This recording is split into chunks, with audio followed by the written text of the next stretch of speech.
Hi friends, welcome to my channel Telugu wings.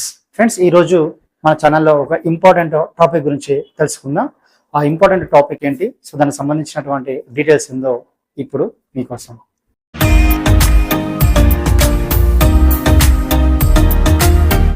Telangana EAMCET, ఇప్పుడు దాన్ని EAP set అయితే అనడం జరుగుతుంది. తెలంగాణ ఈఏపీ సెట్ 2025కి సంబంధించినటువంటి ఆన్లైన్ అప్లికేషన్ ప్రాసెస్ అనేది ఇక్కడ స్టార్ట్ అవ్వడం జరుగుతుంది. ఆన్లైన్ అప్లికేషన్ ప్రాసెస్ చేసుకునే ముందు స్టూడెంట్స్ దగ్గర ఎలాంటి డాక్యుమెంట్స్ కావాలి, ఎలాంటి డాక్యుమెంట్స్ మనం ఆన్లైన్ అప్లికేషన్ ప్రాసెస్లో అప్లోడ్ చేయాలి అనే విషయం గురించి ఈరోజు మనం తెలుసుకుందాం. సో ఇందులో చూసుకున్నట్లయితే టోటల్గా మనకు ముఖ్యంగా 8 రకాలైనటువంటి సర్టిఫికెట్స్ అయితే అవసరం అవ్వడం జరుగుతుంది. అందులో ఫస్ట్ వన్ వచ్చేసి ఆధార్ కార్డ్. సో ప్రతి స్టూడెంట్స్ దగ్గర మాత్రం ఆధార్ కార్డు ఉండాల్సి ఉంటుంది. ఆధార్ కార్డులో మీ నేమ్ కానీ, క్యాస్ట్ కానీ, డేట్ ఆఫ్ బర్త్ కానీ చాలా క్లియర్గా ఉండేటట్టు చూసుకోండి. ఏమైనా మిస్టేక్స్ ఉంటే మీరు ఆన్లైన్ అప్లికేషన్ ప్రాసెస్ కన్నా ముందే వాటిని అయితే సరి చేసుకోండి.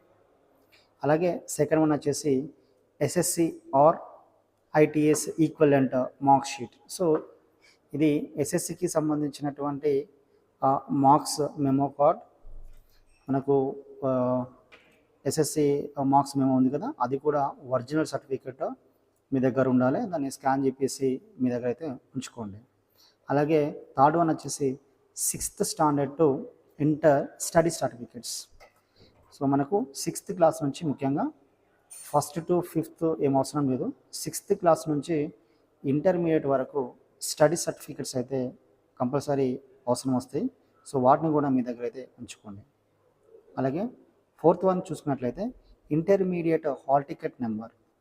సో ఇప్పుడు ఎవరైతే స్టూడెంట్స్ ఎగ్జామ్స్ రాస్తున్నారో మీరు ఇంటర్మీడియట్ హాల్ టికెట్ నెంబర్ని మీ దగ్గర ఉంచుకోండి. ఇందులో ఎస్పెషల్గా intermediate second year hall ticket నెంబర్ని అయితే మీరు దగ్గర అయితే ఉంచుకోండి. ఆ హాల్ టికెట్ నెంబర్ మీరు ఎక్కడ నోట్ చేసేసుకోండి, అది కూడా మనకు అవసరమయ్యే ఛాన్స్ ఉంటుంది. అలాగే 5th వన్ వచ్చేసి ఇన్కమ్ సర్టిఫికేట్. మనకి ఇన్కమ్ సర్టిఫికేట్ అనేది ఇయర్ టు ఇయర్ చేంజ్ అవుతుంది.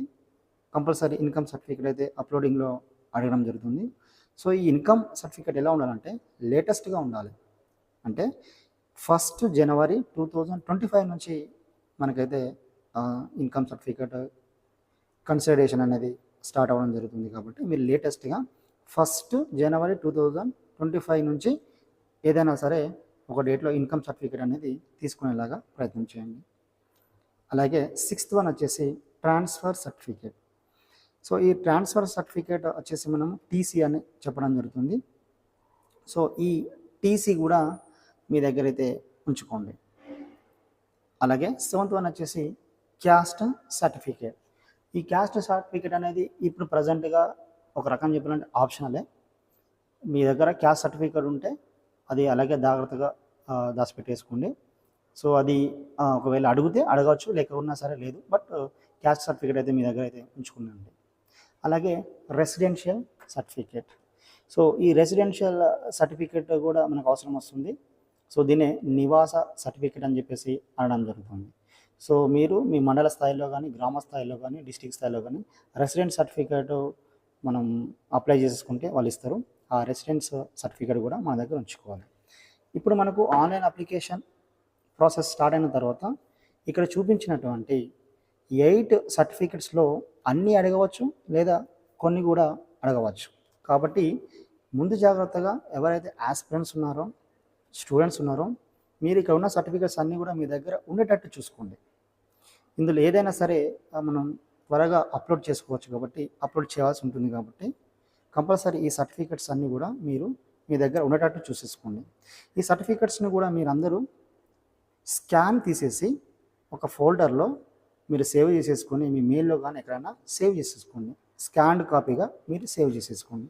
ఇలా మీరు ఈ సర్టిఫికెట్స్ని కనుక మీ దగ్గర ముందుగానే ఉంచుకున్నట్లయితే మీ ఎంసెట్ ఆన్లైన్ అప్లికేషన్ ప్రాసెస్ అనేది చాలా ఫాస్ట్గా అయితే కంప్లీట్ అయితే అవ్వడం జరుగుతుంది.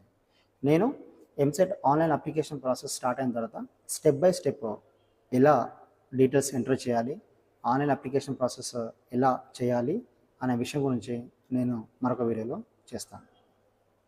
Thank you.